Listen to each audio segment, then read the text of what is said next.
Hi friends, welcome back to Viji's school cooking. எல்லோரும் எப்படி இருக்கீங்க? சேஃபாக இருக்கீங்களா? இன்றைக்கி நம்ம சம்மர் ஸ்பெஷலாக ஓரியோ பிஸ்கெட் வச்சு ஒரு சூப்பரான ஐஸ்கிரீம் ரெசிபி தான் பார்க்க போகிறோம். ரொம்பவே டேஸ்ட்டாக இருக்கும், ரொம்ப ஈஸியாக செஞ்சிடலாம். ஓகே ஃப்ரெண்ட்ஸ், வாங்க இந்த ஓரியோ பிஸ்கெட் ஐஸ்கிரீம் எப்படி செய்யலான்னு வீடியோக்குள்ளே போய் பார்க்கலாம். போகிறதுக்கு முன்னாடி நம்ம சேனலை புதுசாக பார்க்குறவங்க வீடியோவை ஸ்கிப் பண்ணால் முழுவதுமாக பாருங்கள். பிடிச்சிருந்தா சப்ஸ்கிரைப் பண்ணுங்கள். நான் வந்து 2 ஓரியோ பிஸ்கெட் 10 ரூபா பேக்கெட் எடுத்திருக்கேன். இந்த 2 ஓரியோ பிஸ்கெட்டில் நீங்கள் வந்து ஒரு 4-5 பேர் சாப்பிட்ற அளவுக்கு நம்ம ஐஸ்கிரீம் ரெடி பண்ணலாம். இப்போது இந்த ஓரியோ பிஸ்கெட்டில் பார்த்தீங்கன்னா ஒரு பேக்கெட்டில் 5 பிஸ்கெட் இருக்கும். மொத்தமாகவே 10 பிஸ்கெட் 2 பேக்கெட்டில் இருக்கும்.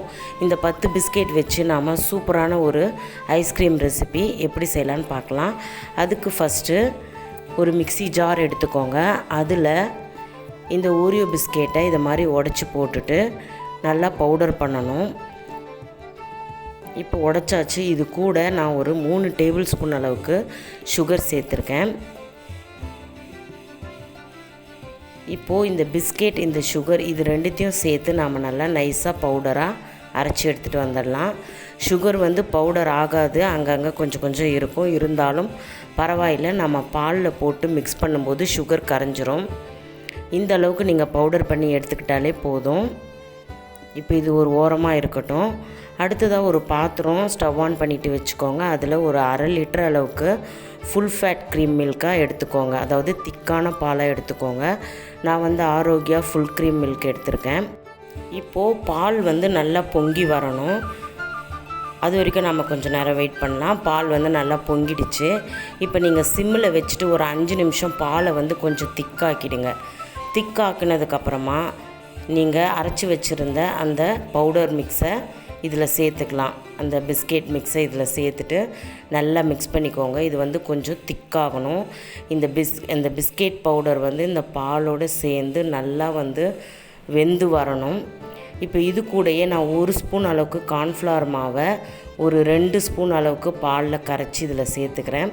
இது எதுக்காக சேர்க்குறோன்னு பார்த்திங்கன்னா, நம்மளுக்கு ஐஸ்கிரீம் ஒரு பைண்டிங் பண்ணி கொடுக்கும்.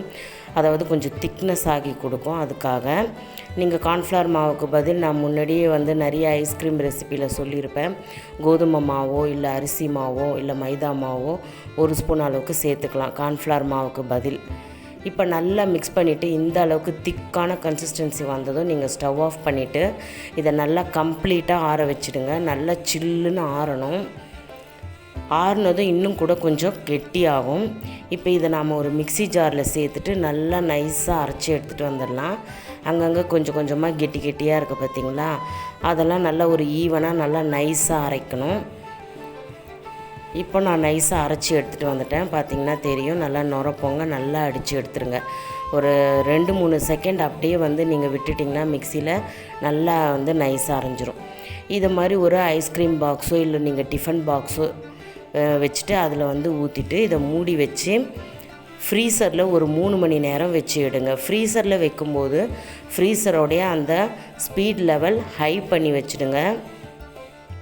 நல்லா ஹை லெவலில் வச்சுக்கோங்க. அப்போ தான் வந்து நம்மளுக்கு சீக்கிரமாக வந்து நம்மளுக்கு ஐஸ்கிரீம் ரெடி ஆகும். இப்போ இதை நல்லா க்ளோஸ் பண்ணியாச்சு. இது ஏர்டைட் பாக்ஸ் தான். சப்போஸ் உங்கள்கிட்ட வந்து இது மாதிரி பாக்ஸ் அப்படி இல்லைன்னா நீங்கள் வந்து ஒரு ஃபாயில் பேப்பர் வச்சுட்டு ஒரு டிஃபன் பாக்ஸில் மூடி கூட நீங்கள் செட் பண்ணலாம். இப்போ நான் ஒரு 3 மணி நேரம் ஃப்ரீசரில் வச்சு எடுத்திருக்கேன். பார்த்திங்கன்னா வந்து கொஞ்சம் கெட்டி ஆகியிருக்கு. இப்போ இந்த ஸ்டேஜில் நாம் இதை மறுபடியும் மிக்ஸி ஜாரில் போட்டு நல்லா அடித்து எடுத்துக்கலாம். இந்த ஸ்டெப்பு ஏன் நாம் செய்கிறோன்னு பார்த்திங்கன்னா, நம்மளுக்கு ஒரு க்ரீமியான ஐஸ்கிரீம் கிடைக்கணும். அப்படின்னா இது மாதிரி நீங்கள் ஒரு 6 தடவை செய்யணும். ஆனால் நான் வந்து ஒரு 3 இல்லை 2 தடவை செஞ்சாலே வந்து நல்லா நம்மளுக்கு க்ரீமியான கன்சிஸ்டன்சி கிடைக்கும்.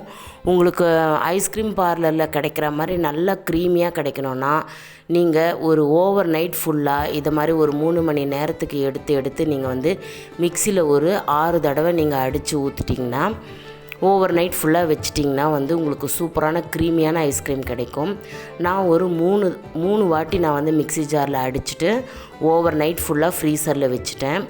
இப்போ பார்த்திங்கன்னா நான் மறுநாள் காலையில் தான் வந்து எடுத்து ஓப்பன் பண்ணி பார்த்தோம். ஓகே, ஓரளவுக்கு நல்லாவே வந்து ஐஸ்கிரீம் செட் ஆகி வந்திருக்கு. ரொம்பவே வந்து ஹார்டாக இருக்குது. இது கொஞ்ச நேரம் நீங்கள் அப்படியே கூல் பண்ண விட்டுட்டு நீங்கள் ஒரு ஸ்கூப்போ இல்லை வந்து அப்படியே கவுத்துட்டு கத்தி வச்சோ நீங்கள் வந்து கட் பண்ணி உங்களுக்கு விருப்பப்படி நீங்கள் வந்து சாப்பிடலாம். நான் இதுக்கு மேலே லைட்டாக வந்து ஹர்ஷி சிரப் விட்டுருக்கேன், சாக்லேட் சிரப். அவ்வளோதான் ஃப்ரெண்ட்ஸ், நம்மளுடைய ஓரியோ பிஸ்கெட் ஐஸ்கிரீம் சூப்பராக ரெடி ஆகிடுச்சு. கண்டிப்பாக இந்த சம்மர் டைமில் உங்கள் வீட்டில் ட்ரை பண்ணி பாருங்கள். எனக்கு கமெண்ட்ஸில் எப்படி இருந்துச்சுன்னு உங்களுடைய ஃபீட்பேக்கை ஷேர் பண்ணிக்கோங்க. உங்கள் குட்டீஸ்க்கு செஞ்சு கொடுங்க, கண்டிப்பாக அவங்க விரும்பி சாப்பிடுவாங்க. ஓகே ஃப்ரெண்ட்ஸ், இந்த வீடியோ பிடிச்சிருந்தா இதுக்கு ஒரு லைக் பண்ணுங்கள், ஷேர் பண்ணுங்கள், கமெண்ட் பண்ணுங்கள் அண்ட் மறக்காமல் சப்ஸ்கிரைப் பண்ணுங்கள். நெக்ஸ்ட் ஒரு இன்ட்ரெஸ்டிங்கான வீடியோவில் சந்திக்கிறேன். Until then, it's bye from Vijay. Thanks for watching. Bye bye.